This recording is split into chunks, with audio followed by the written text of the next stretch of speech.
Okay, so in Remnant 2 there are a bunch of different weapons, loads of different elemental effects, status effects and things like that. So what I have done is put together what I'm calling a Thor lightning build. And this build is not for anyone trying to beat the game on Apocalypse difficulty or anything like that. This is a build I have put together that's going to deal with an okay amount of damage. It's just a build that's a lot more fun than it is let's make progress in the game and complete higher difficulties and stuff.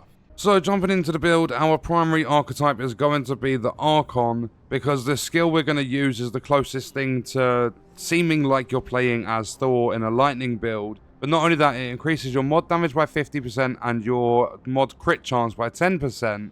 And the skill we're going to be running is Havoc Form. It's the level 10 skill, because we basically lift up off the ground and we start spamming lightning everywhere. It deals some really decent shock damage, and that's pretty much it. Like, the whole build is based around shock. When it comes to the armor, I do have all of the Labyrinth stuff on, but I've stuck on the Fey Royal Greaves because that keeps my weight to 50. And then in terms of the relic, we've got the Ruined Heart because it generates more mod power, and it's the mod on our primary that's going to generate shock. So with the primary weapon, we are going to run the Bone Saw, and we have the Overflow mod because it imbues your ammunition with shock, but it also increases your fire rate by 15%, your reload speed by 15% for 20 seconds, and the shots also apply Overloaded, which deals more shock damage. And then we have Extender, so we can increase the mag capacity of the weapon by 40%. So instead of getting 150 rounds in the mag with the Bone Saw, we're getting 210. So what actually happens with this is the mod for shock damage actually runs out before you've depleted an entire magazine of ammo.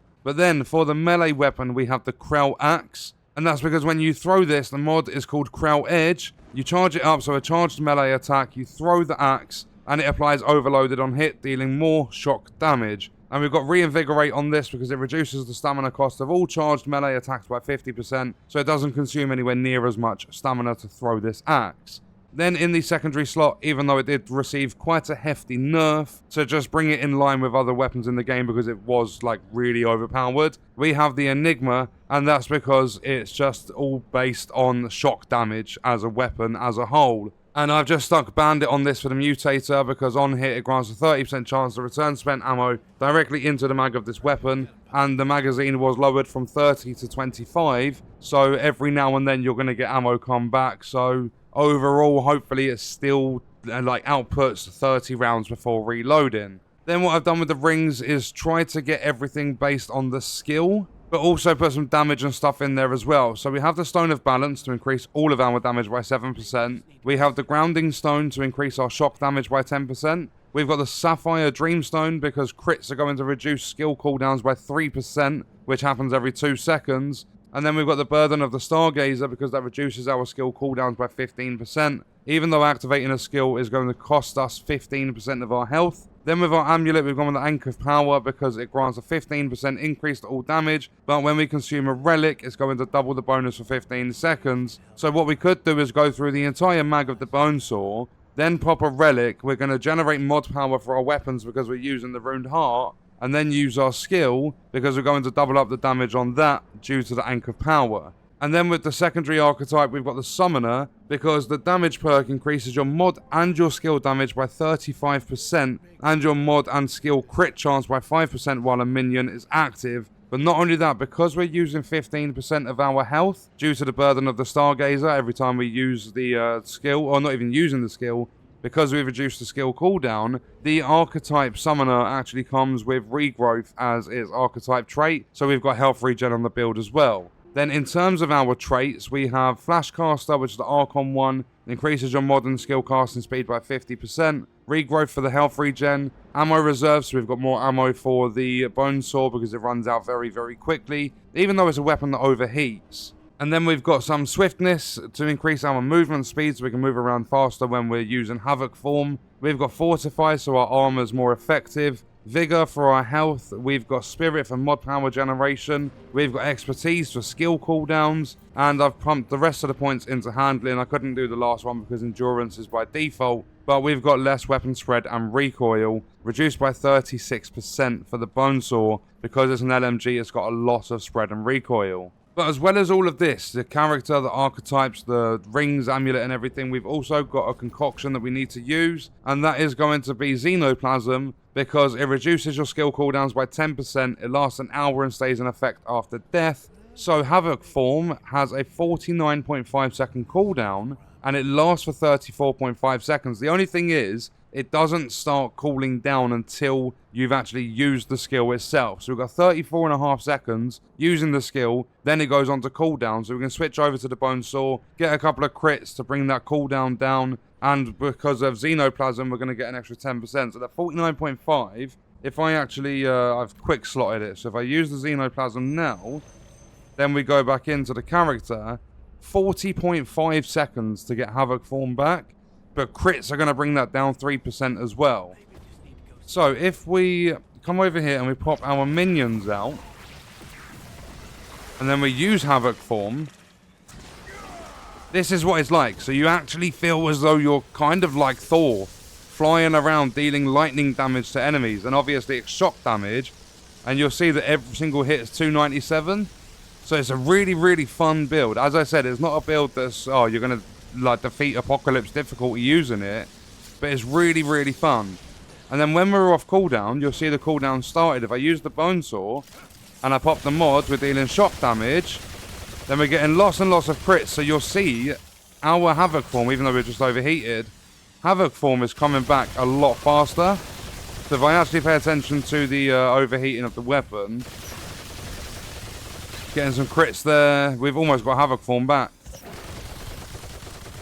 And there we go, we got it back. So we can go straight back into flying around and dealing a lot of lightning damage. And obviously this lasts for 34.5 seconds. So yeah, the build is a lot of fun. And I've not tested it out against any enemies. So we'll jump into Survivor difficulty, which is going to go to Morrow Parish. And we'll see what it's like to actually use this in the game instead of the shooting range. Because I believe it's going to be a lot of fun. We've got everything dealing shock damage. A couple of things I believe I forgot to mention is the minions we're using are the flyers, and the relic fragments we've got are elemental damage, skill duration, and skill cooldown, because we're doing everything on this build regarding skills. So let's roam around. I'm going to pop out the minions. And you'll see the health regen working, giving us some HP back, which is nice. So let's get the shock damage. It's only Survivor difficulty, but it's an absolute breeze. The shock damage is destroying them. And then with the Enigma, yeah, the Enigma's still a top tier weapon. Obviously not as good as it was, but it's still pretty good. And then Havoc Form. I don't even really need to do anything with this. The minions are doing their job as well.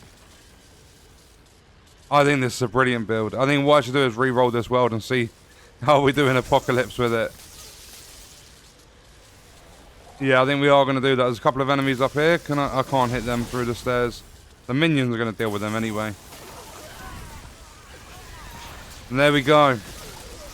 We have Thor coming to infiltrate Morrow Parish and defeat and delete everything that gets in its path. So we're going to use a bit of a liquid escape. I'm going to stick it on Apocalypse to see how we do. I don't think it's going to do that well, but we'll give it a go at least. Okay, so we're back in Morrow Parish on Apocalypse difficulty. I'm going to pop out the summons now.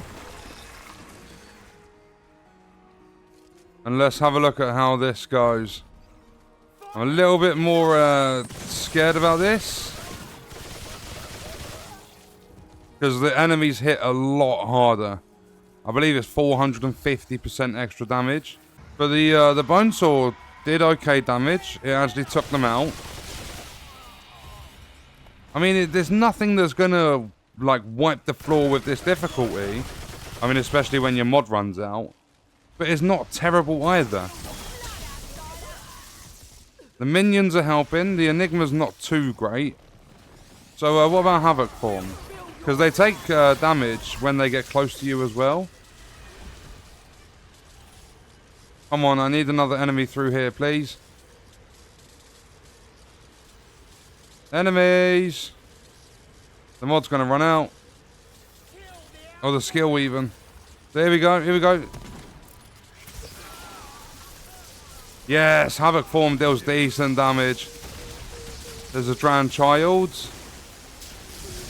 I like it. I like it a lot. It's not the most overpowered build you're ever going to see in Apocalypse difficulty, but it still kills enemies. And we've got the health regen, so we can take a few hits. The only thing is I don't have the Challenger archetype, so if you go down, that's it. I just remembered there was one thing I didn't do. How does the axe do?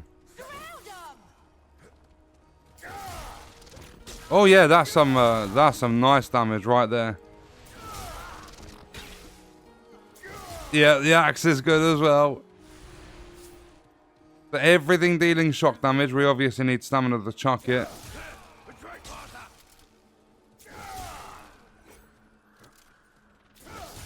And there we go. So, yeah, I really enjoyed this build. I'm very glad I put it together. And that was also without actually using a relic, so we could have got 15% extra damage on top of that as well. But yeah, that was a really fun build to look at. That was my Thor lightning build in Remnant 2. And on that note, we are going to leave the video there. If you enjoyed it, leaving a like is appreciated. If you wish to support me further as a creator, there are links in the description. Let me know your thoughts about the video in the comments. And if you want to watch more, you can click the video on screen. All support on the channel is greatly appreciated, and I hope you enjoyed it. Thank you for watching.